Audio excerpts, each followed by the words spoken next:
All right. Hi, everyone. Welcome to today's NAGT webinar. This one is the Heads and Chairs webinar on nominating students for the NAGT and USGS Cooperative Summer Fellowship program. A little bit about the NAGT webinar series.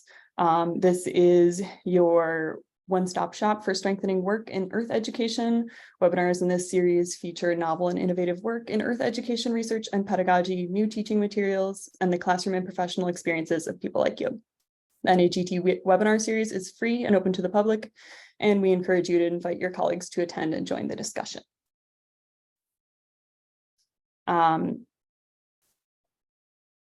On screen right now is the link to the whole series, as well as the schedule. I'm going to put this in the chat as well.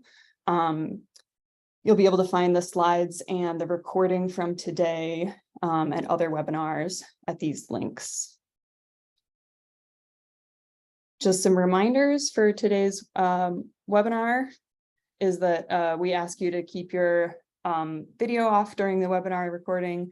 And your mic muted. We will probably have options for question and answer where it will make sense to turn that back on. We'll have webinar presenters and staff monitoring the chat as well. And a reminder that we have all participants in NAGT meetings and events. They're expected to abide by the NAGT Code of Conduct. And I have also placed that in the chat for you. Today's webinar is titled Heads and Chairs, What You Need to Know About Nominating Students for the NAGT USGS Cooperative Summer Fellowship Program. Our leaders today, or our presenters, will be Kurt Burmeister, the Executive Secretary of the Fellowship Program, Laura Corey from the YES program at the USGS, Ann Egger, our Executive Director of NAGT, and Eleanor Snow, the YES Program Manager, also at the USGS. So our presenters will be sharing updates to the student nomination process in order to broaden access to the long-running NAGT USGS Cooperative Summer Fellowship Program and how department chairs and program heads will play a role in the new process. So thank you to everyone for participating in the series. I'm going to turn it over now to our presenters. Thanks, Maureen. I'm Ann Egger. I'm the Executive Director of NAGT, and I wanted to just start with some introductions, and then I'm going to turn it over to Eleanor and Laura from the USGS. Some of you may know this is a very long-running internship program. The idea began in 1965, and the first 6 interns were working at the USGS in 1966. So we've had a very long history. It's been running every year since then. It was started very much grounded in fieldwork, and the initial idea was actually to connect scholarships for field camp and then internships at the USGS for students, and that those separated early on. And NAGT does run a field camp scholarship program. I see Lydia Fox is here as well. She's been instrumental in helping us with that. And but the internship has been this joint effort between USGS and NAGT for a very long time. It's very deeply rooted in fieldwork, and that was where the origins lie, and the importance of field experiences for any geologist. And so one of the quotes from an early article about it is that fieldwork is best learned by close association with an expert who is interested in teaching his skill. And so this general sentiment is definitely still true, I think, for many of us. But a few things have changed since 1965, and one that might have struck your ear wrong immediately is the use of his and his only. But there's, our students have changed, our science has changed, our field camps have changed, our programs have changed a lot. Things have evolved since 1965, and fieldwork is still important and still a really critical part of what our students do. And it's also more often one aspect of a larger study, and USGS scientists also do much broader and larger studies as well. So we are excited to continue with this internship program, but also talked about now being a good time to evolve with the times and the way the students are nominated for this seemed like a good opportunity to do so as well. So you're going to hear a little bit about some of the successes of the program and how we're modifying the nomination process to really broaden access to this fantastic internship program. And we will be keeping, this is being recorded, obviously, so you can share it with your colleagues and make sure everyone knows about this process. There's information on the website. And I will, I think from here, turn it over to Eleanor and Laura from the YES program at the USGS.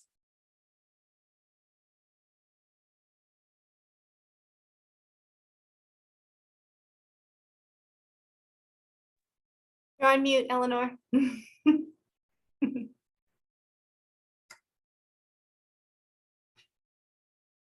There we go. I had to figure out where it moved to when I shared my screen. Hi, everyone. I'm Eleanor Snow. I'm the Manager of Youth and Education Programs at USGS. And Laura Corey on my staff has been managing this program for 10 or more years. So when you hear from USGS about it, it's most likely Laura who is emailing you with information. So as Anne said, this program started in 1965, and it is the longest continuous running earth science internship program in the country. We've had more than 2,700 interns over the years through this program. A lot of them ended up with permanent jobs at USGS or in the profession somewhere else. We have traditionally nominated students for their excellence in field camp. And typically in any one year, we get about 60 or 70 nominations from NAGT. About 80% of those students apply, and about 70% total of the total students are ended up hiring. We hire most of the students that apply through this program, which is fantastic. We consider you all to be excellent judges of strong students, and so anybody who is nominated is considered highly qualified. We have had excellent feedback over the years from both the students and the mentors. Our students love the opportunity to gain new skills, to take what they've learned in the classroom and turn it into practical use as a scientist. And our mentors consistently praise the high quality of the student interns that they're getting, their preparation, their work ethic, their ability to adapt and perform a wide variety of work. We do use a hiring authority that allows us to keep the interns for up to 4 years, and we usually extend several of them. About anywhere from 4 to 10 interns a year will be extended beyond the summer internship, because the center they're working for has the funding to do so, and the student doesn't have another plan right away for fall. So it's a great way to gain work experience for these students. The timeline is that NAGT, and Kurt's going to give you more details about this shortly, will call for nominations in September. October is nomination season, and the specific deadline each year moves a little bit depending sometimes on when GSA is. We would like to have the nomination deadline after GSA, because of course that's where so many people gather and get reminded that, hey, it's time to turn in your nominations. In October, we invite the students to apply. All the students who are nominated are invited to apply, and they turn in their applications in the middle of December. We try to give that deadline somewhat a little bit after we think finals are going to end, so the students can get that application done. In January, we convene a panel to match student applications with the proposed projects. And so the other thing that's happening at the USGS end is we're asking scientists to propose projects for the students. And our panelists are advocates for the students. We ask them to read the student applications and pick projects they think that student would be well matched to. Every student gets anywhere from 3 to 6 interviews. Every project gets 3 to 6 students to interview, and we hire as many as we can. So interviews happen in February, possibly into early March, and then we start the hiring process, and the students are generally on board here starting in late May, possibly early June, through the summer. So why are we changing this nomination process? It has traditionally been that we've invited field camp directors to nominate their strongest students. But as you know, the geosciences are evolving. Not all of us do field work. I know I fell in love with geology at field camp, but I was never a field geologist back in the day when I was doing science.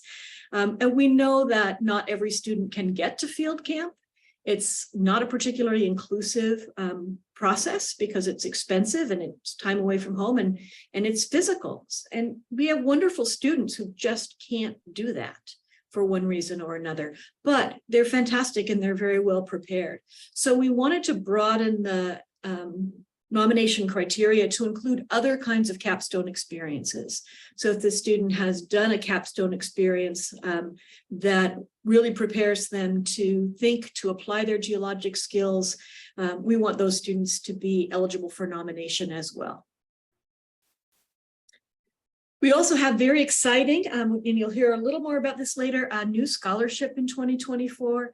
One of our very first NAGT scholars, Gary Fuse, was in the very first class of NAGT interns, and he and his wife have set up a scholarship fund at NAGT to help students get to these jobs, pay for travel, pay for housing, so they can take an internship at USGS. And this is another way that we're evolving to be more inclusive, because that can be a barrier for some people participating. So first time this coming summer, and the details of the application are coming, but bear that in mind when you're doing your nominations.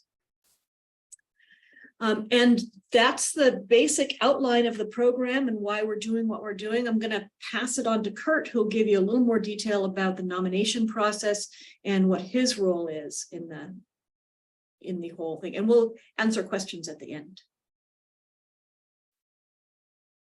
Thank you very much, Eleanor. And could you throw up that website? So as we're getting kind of situated here, thank you very much, Anne.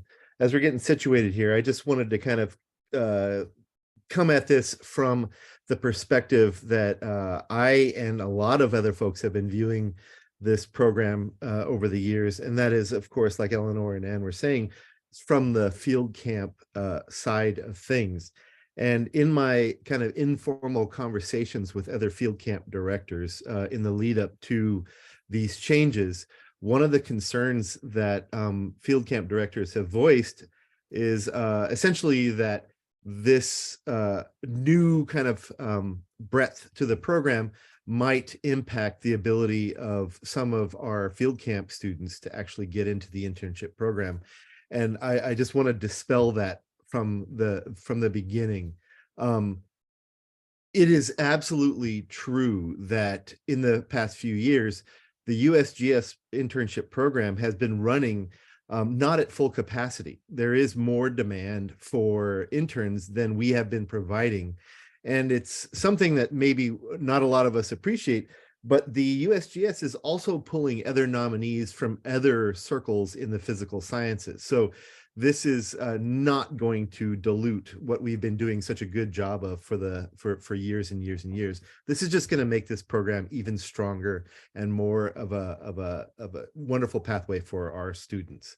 So in the past, nominations have been submitted by field camp directors, and the number of students that are eligible for nominations has always been tied to the enrollment of your camp or particular program. As we move forward, we're going to switch that just a little bit. This, moving forward, we might adjust depending on demand and other types of things that we just don't fully understand right now. But as at the onset, we're going to move towards a nomination process that invites up to 2 students from any program. That is existing field camp or a department that has students doing independent research or senior theses types of activities. Those programs can submit 2 nominations per year, but this is not a hard and fast limit. If you have multiple programs, or perhaps you have a particular year where you've got 2 or 3 extra, or 1 or 2 extra really, really good students, all you need to do is to reach out to me, and I can go ahead and green light that and make sure that we take care of those students as well. So in the past, the nominations have been coming from the field camp directors. We are moving forward with a slight modification to that. We are going to be soliciting nominations from department chairs or heads, but it is fully within the right of departments and programs to essentially pass that on, delegate that responsibility to a camp director, or maybe even an undergraduate research director for a department, right? So whatever makes the most sense for your program.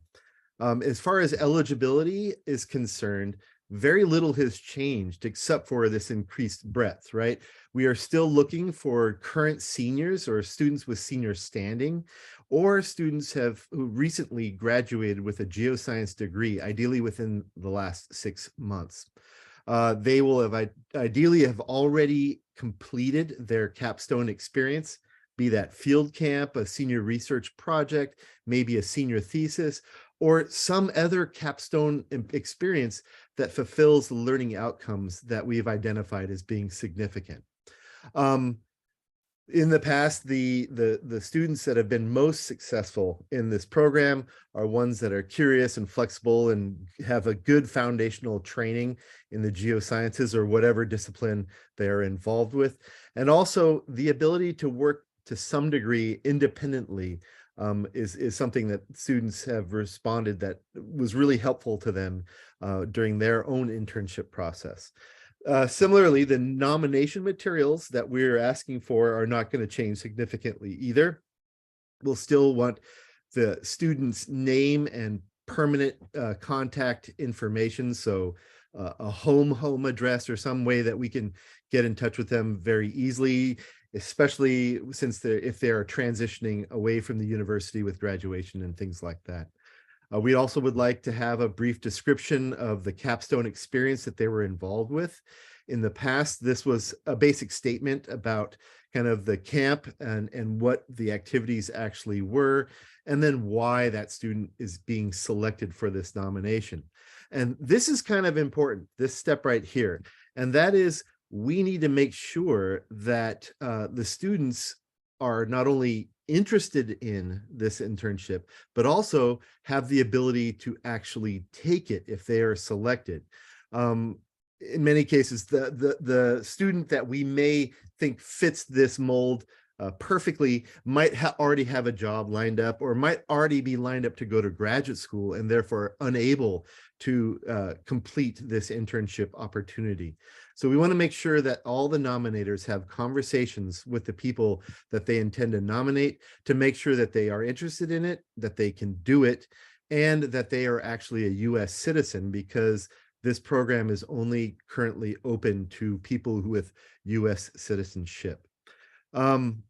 In terms of the selection process, Eleanor has kind of already gone over that just a little bit, but just to kind of give a little bit more, when the nominations come in, I will collect all those nominations and do a first pass to ensure eligibility. Then I will work with folks at NAGT to make sure that the pool of nominees is all set and ready to go, and then we will transfer that information to USGS, who will invite the students in the form of a letter to submit an application through their website, employment website. And then at that same time that we're soliciting applications from students, the USGS will collect project opportunities, projects that potentially could host our student nominees.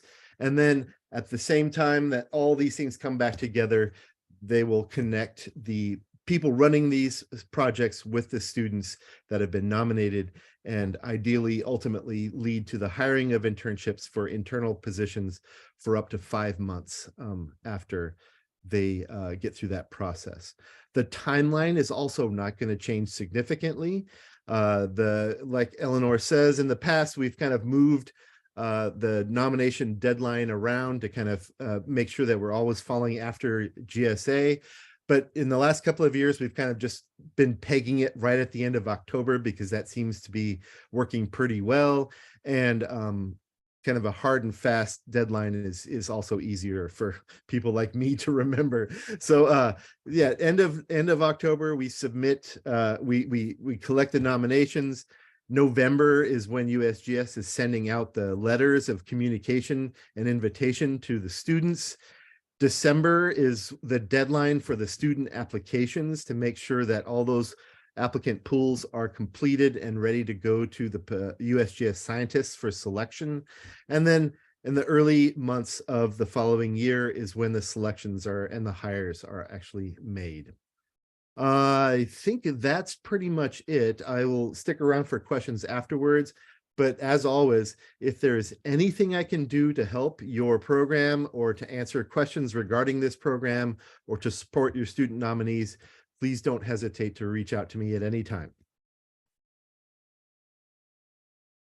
Thanks, Kurt. I'm going to add just a couple of quick notes here. There's also information here about the Gary Fuis and Stacey Andrews Scholarship that Eleanor also mentioned. Gary Fuis talks about this as being a transformative experience, really, that put him on his lifelong career at the USGS. So he was delighted to set up this scholarship fund. We don't yet have the application form available for that, but the application will be due at the same time. So in December, students will submit one set of things. There will just be one deadline for students to submit those applications. And again, that's to support students who need, sometimes they have to put down rent or a deposit on an apartment, or it's an expensive plane flight to get to their internship location. So it's to really reduce the burden of those expenses on students.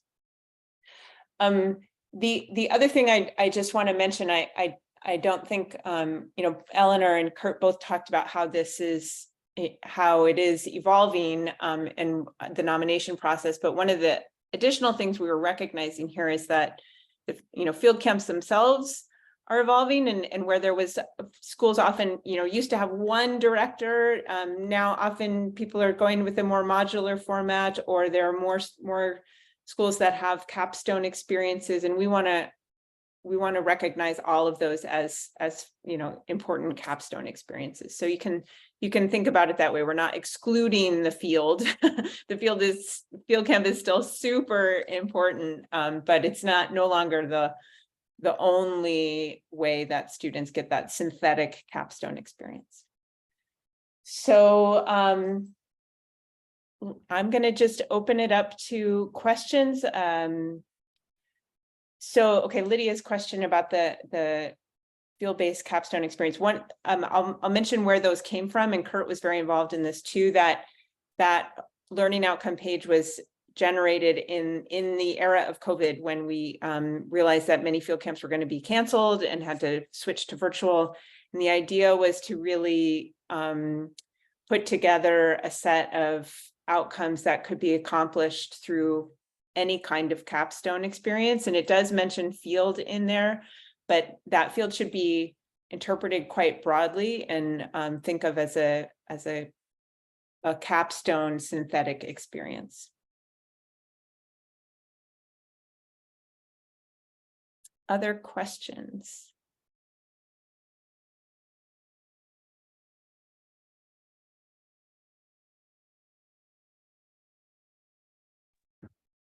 I just put one in the chat, but I can ask it as well. Up to you. Go ahead and ask it, Rose. Yeah. So, hi, I'm Rose Corey. I'm from the University of Michigan. I teach at our field camp, and also I'm associate chair of undergrad studies. And we've been really lucky to have our students participate in this program before. But I know this past year we had a student turn down the experience because of the living costs associated with it, and that was the first time for me that I understood that there were some barriers with regard to cost, and I'm getting a sense today that there's kind of a range depending on where the student may end up. So I was just for my benefit, for my understanding of communicating this program in our department, could you provide a range of like what are the typical types and amounts of costs, like the airfare, what is the range of the cost of living, that kind of stuff? Yeah, Rose, thanks for asking that. This has really been a significant challenge. The USGS's three largest offices are Western Virginia, Menlo Park, California, both of which are expensive places to live, and Denver, which is not that much cheaper. So the housing costs, we try really hard to hook students up with each other so that they can potentially find shared housing. But I think the students can spend anywhere from, $1,500 a month to double that in housing, depending on where they end up. And so that can be a significant barrier. The other thing, of course, is you have to have some money in your pocket when you get there to pay for housing up front in most places. And that can be a challenge for a lot of students. We do pay the students. These internships are all paid. They're all paid at a competitive level at the federal rate, depending on their in their education level. So students who are graduating from college are paid as a GS. Laura, is it 4 or 5? Those who've just graduated. If they've graduated GS5, which is most Okay. students who come to us through NAGT. Yeah. And so that's between, depending on locality, it's between $16 and $18 an hour. So they will have money to that would pay that rent and groceries and everything else they need while they're working, but they don't have it up front. Right. Which is a huge challenge for some students. So that's why I'm really excited about this scholarship. I was so thrilled when Gary came to us and said, what can I do to help this program succeed better? And that he liked this idea. Thank you. I'm taking notes seriously. Thanks. Sure. Any other questions?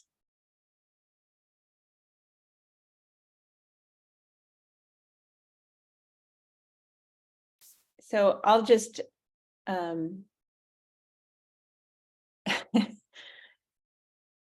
thanks, Bruce. Yes, you were in a close situation, not always the case for students.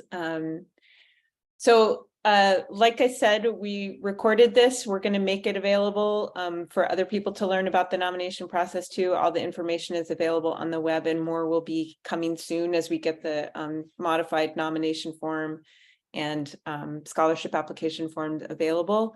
But please do spread the word and let people know, both within your departments and within your networks.